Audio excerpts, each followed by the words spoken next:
Baik, pada permulaan abad yang kedua, ni 100 lebih lah. Maksudnya kalau kira dari segi masa kau, masih lagi dikira zaman salaf lagi. Sebab zaman salaf ni, menurut tafsiran, menurut keterangan yang muktabarnya, ialah orang-orang Islam yang berada pada 300 tahun yang pertama tempoh masa dia. Jadi 300 tahun yang pertama tu, zaman tu dikira sebagai zaman salaf. 300 tahun ke atas tu orang panggil khalaf. Jadi apa yang disebut di sini pada permulaan abad yang kedua. Bila disebut abad yang kedua tu 100 tahun ke atas lah. 100 tahun ke atas, timbul pula kaum Mu'tazilah. Jadi antara kelompok, antara aliran pemikiran yang akhirnya mewujudkan segolongan orang Islam ni, satu mazhab baru ni dinamakan Mu'tazilah ni, timbul pada zaman tu. Berarti dari segi masa, Mu'tazilah ni dia ni hidup pada zaman salaf.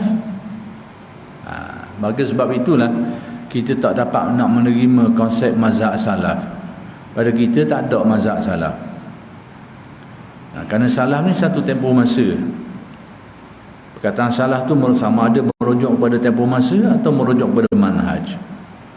Jadi kalau merujuk kepada manhaj tu pun kita tak boleh nak letakkan satu mazhab salaf dengan manhaj tertentu, itu masih ada kekeliruan lagi.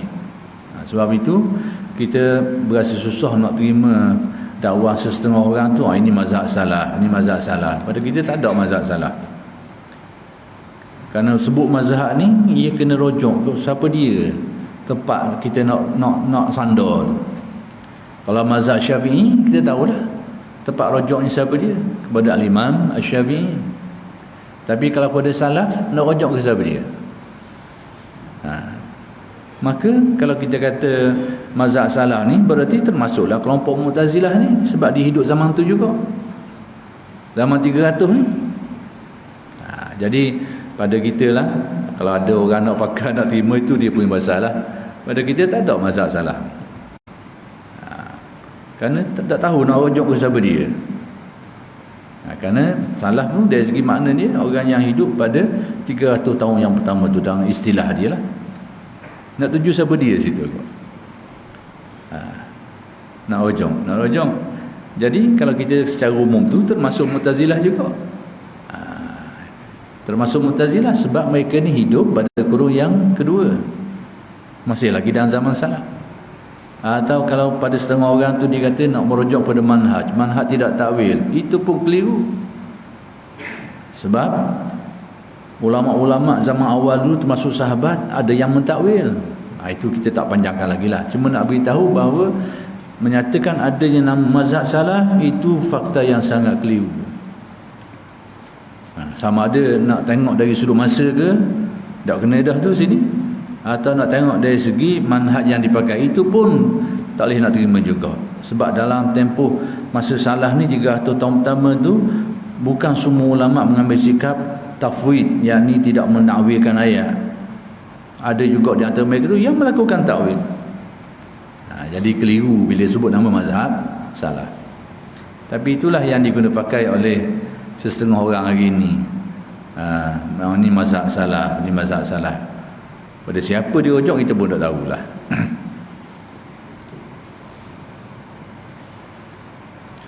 Iaitu kaum yang dipimpin oleh Wasil bin Atha. Jadi mazhab ni bila sebut Mu'tazilah, orang tahulah nak tuju siapa dia, kerana dia tempat sandar tu. Hari ni timbul banyak perkara lah. Satu dakwaan yang tidak boleh disabitkan tadilah, dan timbul pula satu bentuk lagi lah. Sementara saya ingat ni, saya nak ulas jugalah secara ringkas-ringkas. Tak ada mazhab-mazhab ni, itu satu hal juga. Menyebut mazhab yang tidak boleh kita nak kena pasti, satu hal. Orang kata tak ada mazhab langsung, satu hal juga. Tak ada mazhab-mazhab ni, itu pun satu hal juga. Sebab kita tak boleh nak lari daripada mazhab. Kerana maksud mazhab ni iaitu bagaimana manhaj cara nak menafsirkan dalil tu, Al-Quran dan hadis tu. Jadi kita ni sebab apa kita bermazhab? Sebab kita tak mampu nak tafsir sendiri Al-Quran dan hadis tu secara lengkap, secara kuat. Tafsiran yang luruh, tafsiran yang kukuh, kita tak mampu. Maka kita ikutlah ulama-ulama yang kita yakin dari segi kemampuan dia tu. Jadi tak boleh nak lari, kita kena bermazhab. Dan kalau ada orang mengaji alim, kalau dia rasa dia alim, tak bermazhab, Allah lah, tak apalah. Tapi kita rasa kita tak mampu nak memahami secara yang lengkap, dengan tafsiran yang kukuh, yang dipercayai, yang lengkap terhadap dalil-dalil Quran dan hadis. Kita rasa kita tak mampu. Tapi kalau ada orang dia rasa dia boleh tafsir dengan baik, dengan tepat, dengan tafsiran yang luruh, yang tepat dan mencakupi, Allah lah. Dia tak payah pakai mazhab lah. Tapi sebenarnya bukan dia tak pakai mazhab, dia sudah membuat mazhab dia sendiri. Kalau ada orang kata dia tak bermazhab, dia tafsir sendiri, sebenarnya bukan dia tak mazhab, dia telah mereka satu mazhab baru. Maka mazhab tu kena letak atas nama tuang tu. Kena letak nama tuang tu. Kalau dia nama Ahmad, mazhab Ahmad lah. Bukan mazhab Imam Ahmad bin Hanbal tu, Hanbali tu. Ni Ahmad Terengganu lah. Kalau orang Terengganu dia, kena tengok. Tak boleh nak lari. Kerana mazhab ni maksudnya kaedah memahami dalil tu. Dan kita ikut orang sebab kita tak mampu. Kalau kita mampu, kita boleh buat sendiri. Tapi kita jangan kita tak mazhab. Sebenarnya kita sudah merentas satu mazhab baru atas nama kita sendiri. Itu sebenarnya. Sebab apa? Kerana Al-Quran dan hadis ni memang membuka ruang kepada perbezaan faham. Tak nak lari. Dan perbezaan faham ni bukan berlaku pada zaman kediang ni je. Zaman Nabi pun sudah berlaku. Perbezaan faham para sahabat terhadap nas-nas dalil. Contoh mudah. Ada satu ketika Nabi berpesan kepada sahabat, jangan sembahyang asar kecuali di kampung di suatu tempat, Bani Quraizah, tak silap saya lah. Saya lupa.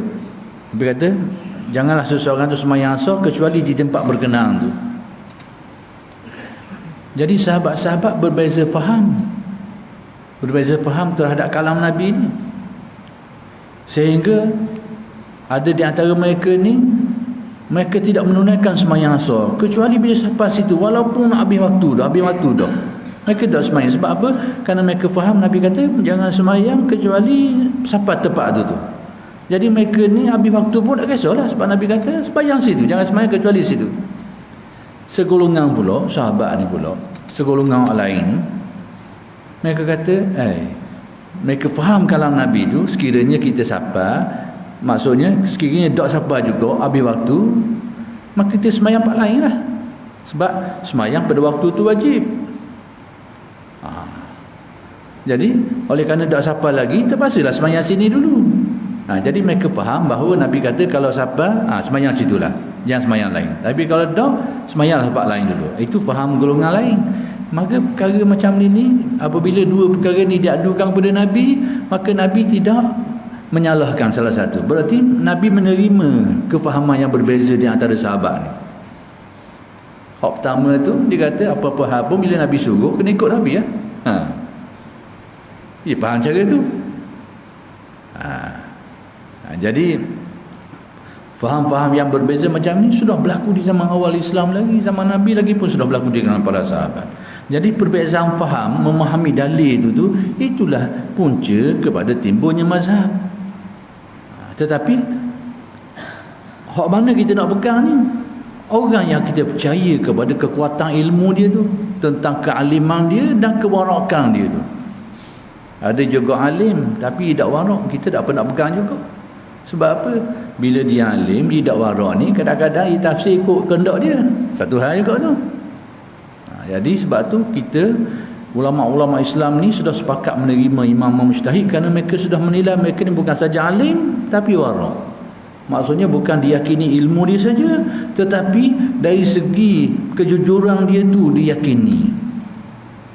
Sebab timbul juga orang alim di zaman dulu tetapi tak ada kewarakan, ia berbohong, Mungkin dia beri kenyataan yang tidak tepat dengan ilmu dia kerana kepentingan sendiri. Berlaku zaman dulu. Bukan tak ada orang alim macam ni.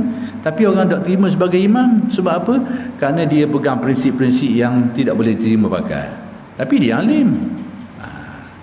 Jadi akhir sekali kita tahulah dalam fiqh ada 4 orang imam. Yang bukan sebenarnya 4 je, lebih daripada tu. Tapi 4 usuh ni sampai hari ni orang pegang. Kerana orang yakin dengan keilmuan dia tu dan ketakwaan dia tu sekali. Maksudnya orang yang jujur. Kalau you fatwa tak ada kepentingan lain semata-mata kerana tuntutan ilmu dia tu. Maka sampailah hari ini mazhab mazhab Syafi'i, mazhab Maliki, mazhab Hanafi, Hambali, usuh, dan ada lagi mazhab Abu Sur, dan beberapa mazhab lagi, tapi pupuh dah mazhab tu.